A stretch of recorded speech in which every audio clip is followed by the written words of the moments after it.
In short, if you ask me what it's all about, I'd say it's tongue-in-cheek and cheap, and you shouldn't take it too seriously. Freddie Mercury kept a secret from his fans in 1991 that made them very angry. The Queen singer knew he was dying but hid it for years.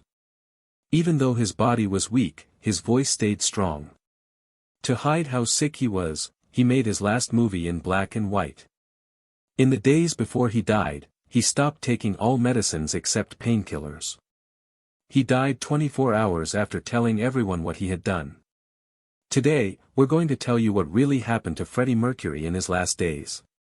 He was born in Stonetown, Zanzibar, on September 5, 1946, as Ferit Bulsara. He was born to Omi and Ja, who were both Persian and had roots in India. They were from the small city of Bulsar, which is now known as Valsad in Gujarat. The Zoroastrian religion, which comes from ancient Persia, was practiced by his family. Freddie stood out right away. He was born with 4 extra teeth, and he eventually thought that his strong singing voice came from having an oddly shaped mouth. He could sing everything from deep bass to high voice. He was also born a British national because Zanzibar was still a British colony. He would later find out things about that small thing that would change his life forever. He had a sister named Kashmir when he was 6 years old. After many years, in 1969, he became a citizen of the UK and its islands. This happened just as his fame began to grow.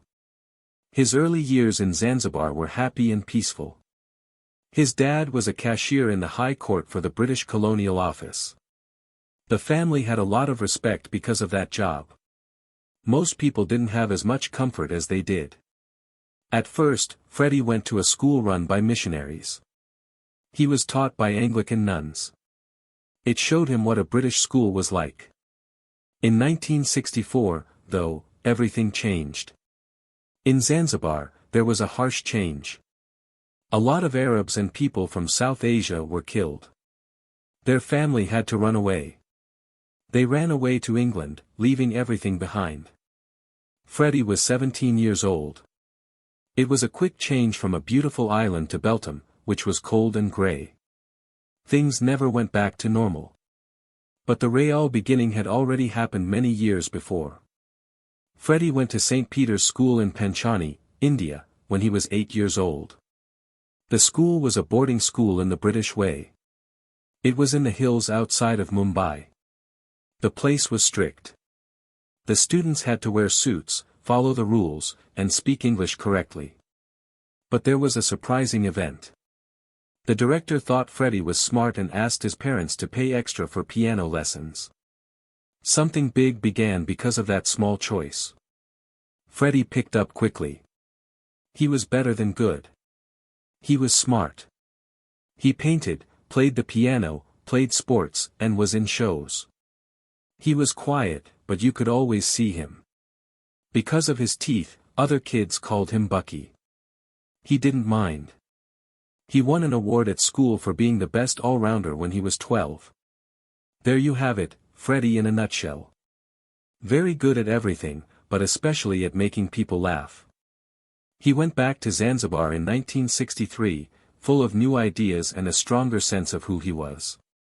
But he had already felt the thrill of the stage before that. He joined a band called the Hectics while he was at St. Peter's.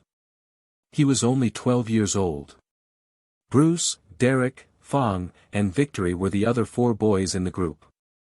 They played Elvis, Cliff, Richard, and Little Richard music. Fred played the piano and sang sometimes. People were amazed at how simple it was for him to copy music by hearing it. He sped up and pressed the keys. The band became a bit of a hit at school events. Kids screamed. They danced and clapped. The attention he got early on taught him what it was like to be a star. His style wasn't just influenced by rock music, though. He also liked Bollywood artists such as Lata Mangeshkar and Kishore Kumar. Their intense singing would later have an effect on how Queen wrote dramatic, theater-inspired songs. Before he left St. Peter's, he had already passed piano tests for grade 4. Freddie was only 17 years old when everything went wrong in his life in Zanzibar in 1964. It was very dangerous on the island. A wave of hate killed thousands of people who were like him and were Parsi Indians. His family had no choice. They ran away. They took what little they had with them and ran away to England, leaving behind friends, warmth, and everything they knew. They did not land in style or comfort. Their new life started in Phelim, a dull suburb of London that is a long way from the city centre. There was grey in the sky and on the houses. It was cold everywhere. For a boy who used to swim in blue water, this place was like being sent away. But something began to grow in that quiet. Freddie didn't just make it through the shock. He began to change. When he was done with school, he went to Isleworth Polytechnic and then Ealing Art College. That's where the magic started. It was more than just a school.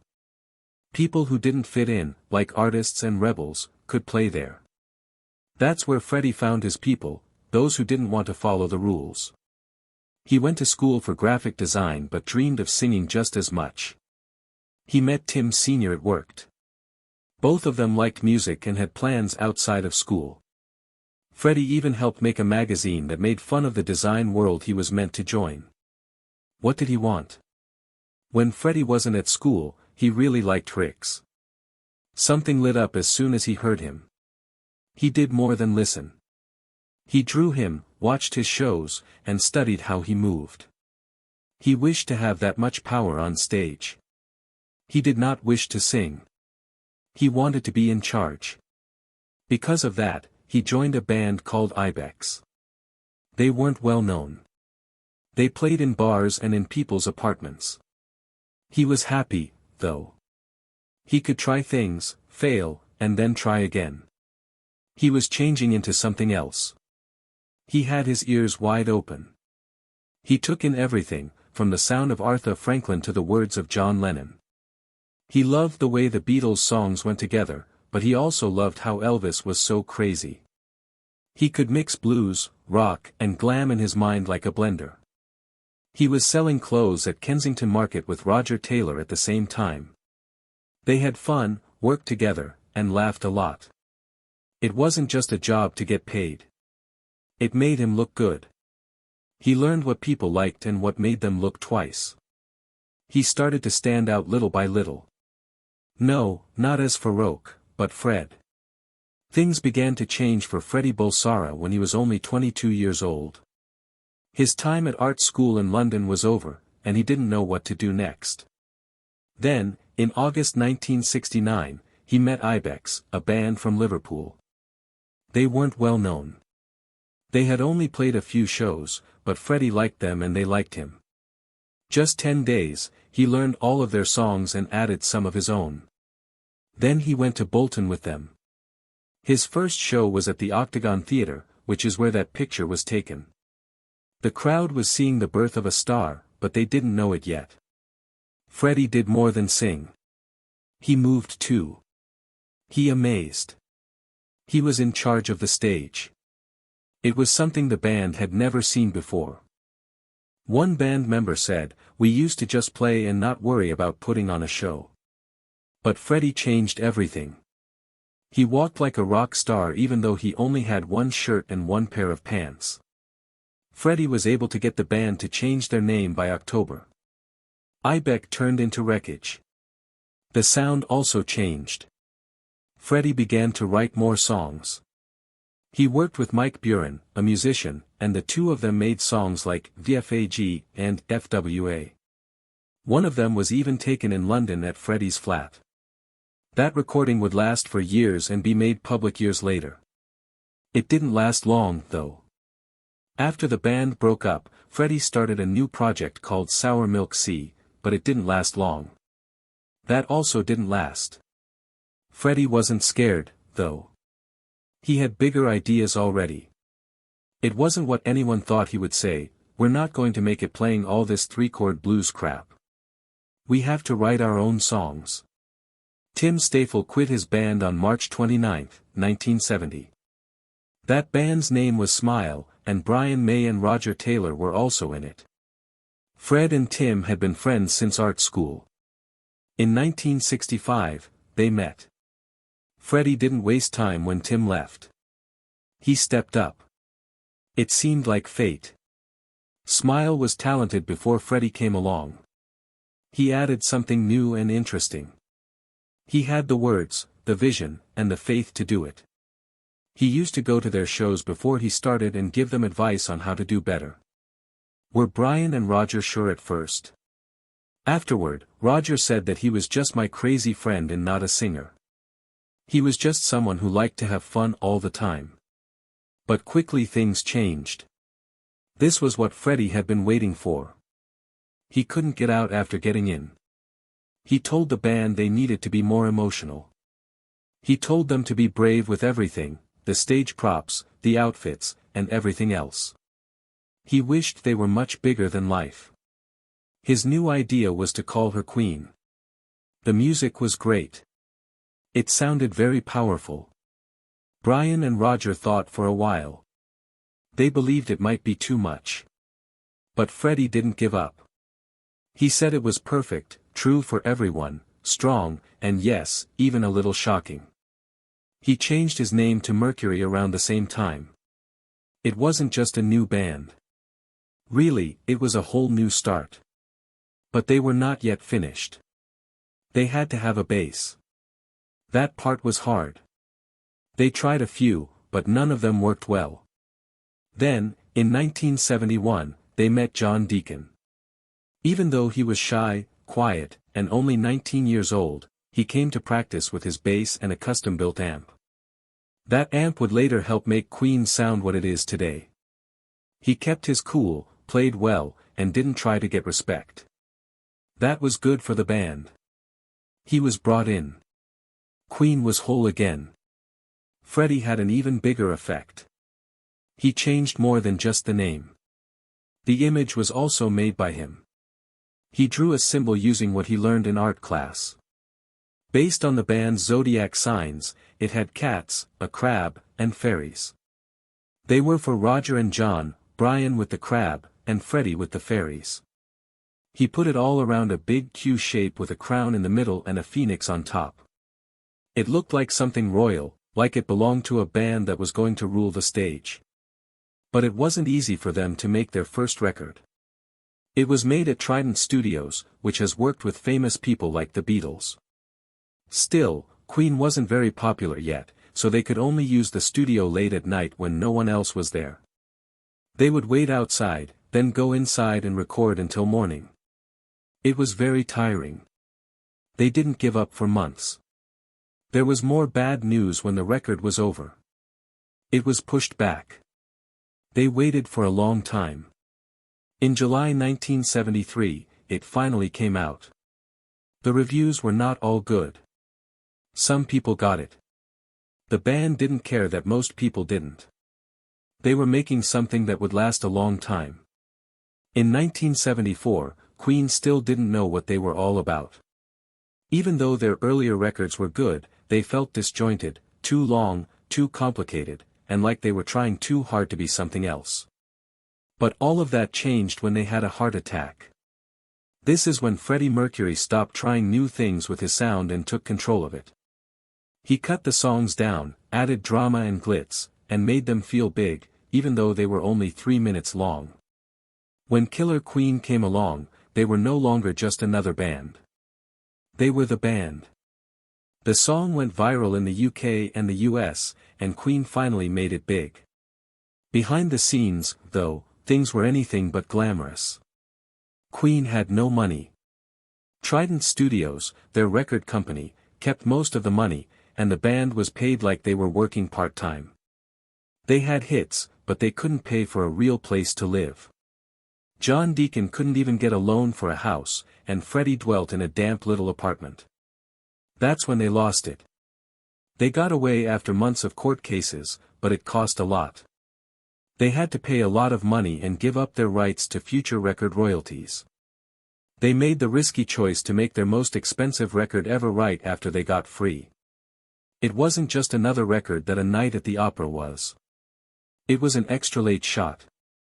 They used 7 studios, spent more money than any other British band, and put everything they had on the chance that it would work.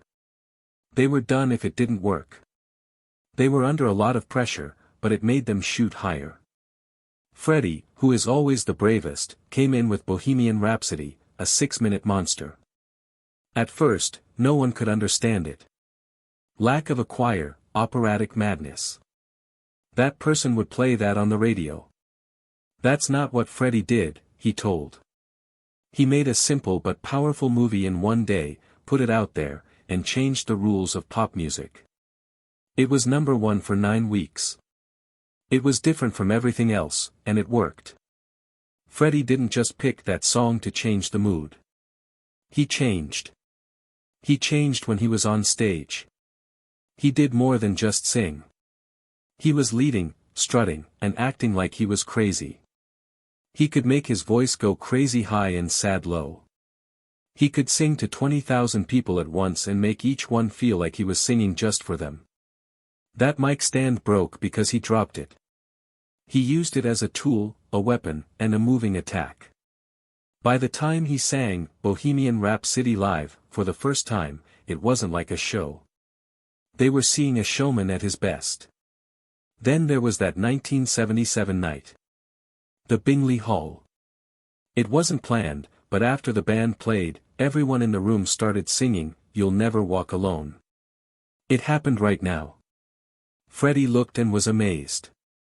He looked at Brian May and said, "We need songs for this." That's when the ideas for "We Will Rock You" and "We Are the Champions" came to him. Two of the most famous stadium songs ever were written during a raw and emotional moment with fans. Mercury was no longer just acting. He made sounds that people would scream back at him, and every night they did. Queen had moved away from their glam rock roots by the time Another One Bites the Dust came out in 1980. The song was cool, edgier, and totally out of the blue. A lot of people thought Queen couldn't do that, but she did. They had their biggest hit in the US with it. Mercury was always moving. He moved around and changed things. That's why new people kept hearing his songs. He couldn't be held down. And when you were successful, you gave in. Mercury didn't think it was smart to save money. He thought it was worth paying. He bought things he liked. While his sister was sick, she got a new kitchen. He would have a diamond store open just for him if it was closed. It was crazy that his birthday party was in a pizza. There were 700 guests, a huge cake shaped like God's temple, and a lot of broken glasses by the end. Freddie did more than just live big. He made more noise than everyone else. But not everything he did was good. Queen chose to play in Sun City, South Africa, in 1984, which was in the middle of the apartheid government.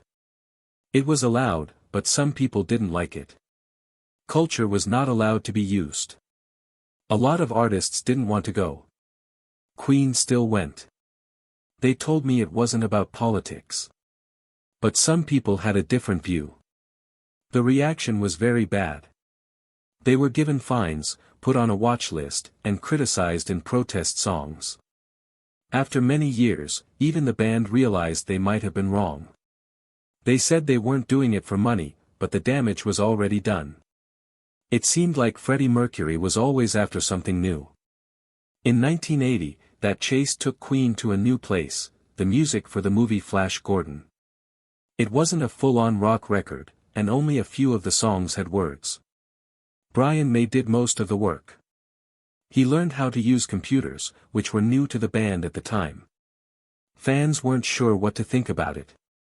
Some people thought the music was more interesting than the show. Some people just didn't get it. The Strange Project did, however, point to something bigger. Queen was going to change course, but not everyone would follow. After only 2 years, they went even further off track with Hot Space. This sound was disco funk. There are synths everywhere. People didn't remember the Queen. It was going on between John Deacon and Freddie. They weren't Brian and Roger. It was clear that there was tension and harm.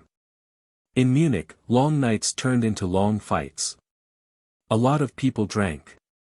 Brian told me that they were emotionally broken. Roger said that Paul Printer, Freddie's boss, pushed the band into gay club music. Some people thought it was a bad record. It hurt like being lied to. But some people were still listening even as the fans turned away.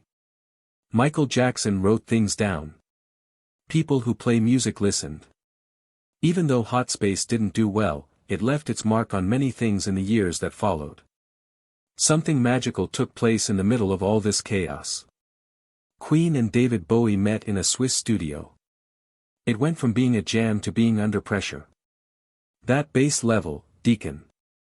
The energy, a complete clash. Even though Freddie and Bowie fought all the time, that spark made the song iconic. It got to #1 right away. It also showed something. Even though things were going badly behind the scenes, they could still surprise people. There had to be a break by 1983. They were more than just tired. They were worn out. They had been arguing, recording, and traveling for years. They stopped now. Queen pressed stop for the first time since the beginning. They were able to relax during the break, but it didn't make things better. The band was split in two. Freddie and Deacon wanted to dance even more.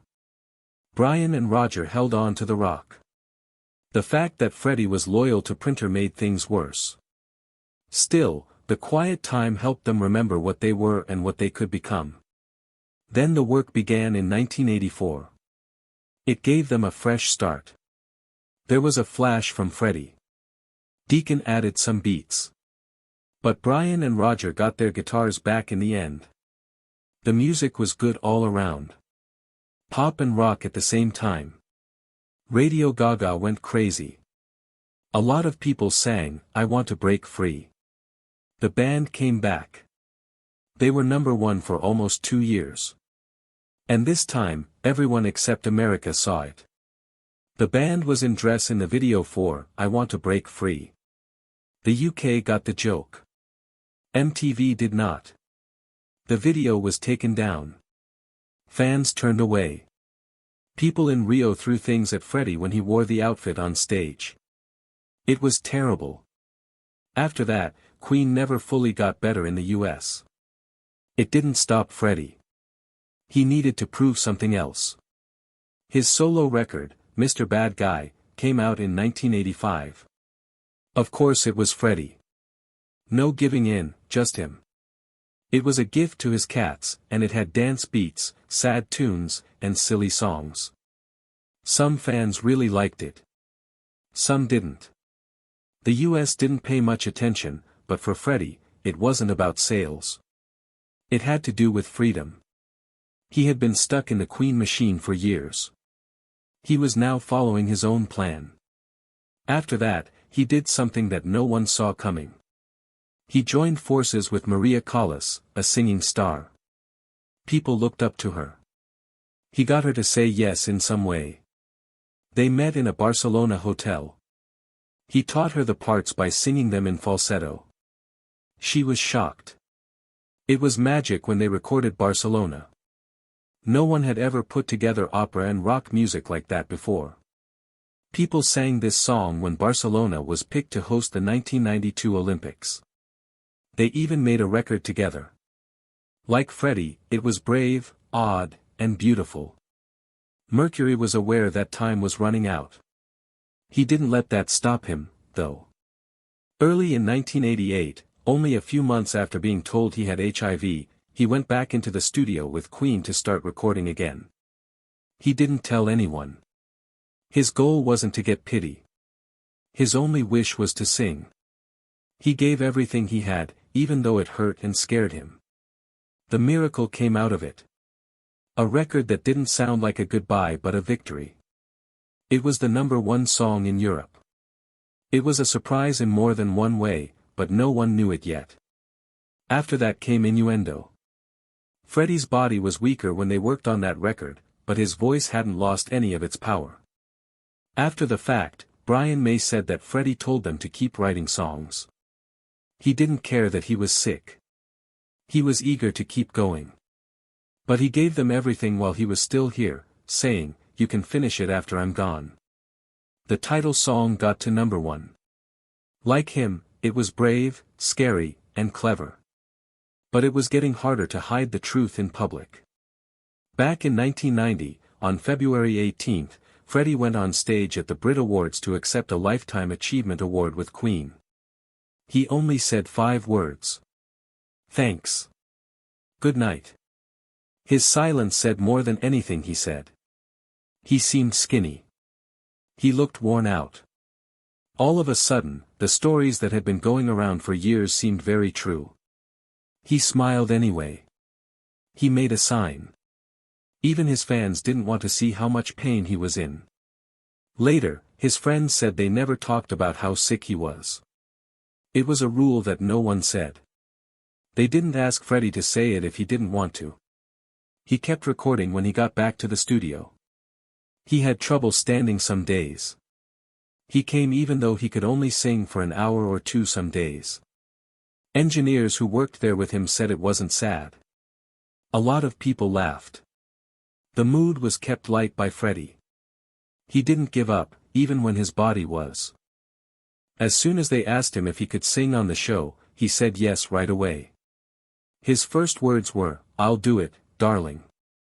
He then drank a glass of vodka and got it right the first time. That act turned out to be one of the most important in his career. He made his last music video in May 1991. These are the days we live. If you didn't pay close attention, you wouldn't know it was goodbye. It was black and white to hide how sick he really was. He wore a shirt with drawings of his cats on it. He laughed and smiled and did take after take until he was happy. At the very end of the film, he looked right at the camera and said, "I still love you." That was his last message. He knew what was going to happen and made sure everyone knew how much he loved them until the very end. In November, after a few months, he made up his mind for good. Painkillers are all that's left of the medicine. He was all set. He wished for peace. His friends were with him all the time. He was no longer able to paint. He laughed even though he couldn't see well. He still talked about the past. He told Queen's manager to make a public statement on November 22 stating that he had AIDS. The news came out at 8 p.m. At that very moment, Freddie Mercury smiled while lying in bed. His helper told him it was the calmest he had seen him in years. The secret was no longer there. It was almost over with the fight. In less than 24 hours, at exactly 6:48 p.m. on November 24, 1991, Freddie Mercury passed away. He was 45 years old. People around the world lost a voice, a legend, and the first rock star to publicly die of AIDS at a time when the word itself was taboo. The conversation became more important after he died. It was no longer possible to ignore it. But Freddie left a mystery behind even after he died that no performance could solve. Everyone knew that he was burned at the West London cemetery Kensal Green. No one knew what happened to his ashes. They were left untouched for more than a year. He finally took them with her, but Mary Austin, his best friend and ex-lover, never said where they went. Fans found a small plaque in the graveyard in 2013. It had his real name, the dates of his birth and death, and a message written in French with only AM as a signature. But it wasn't there for long. It was probably taken away to keep the secret safe.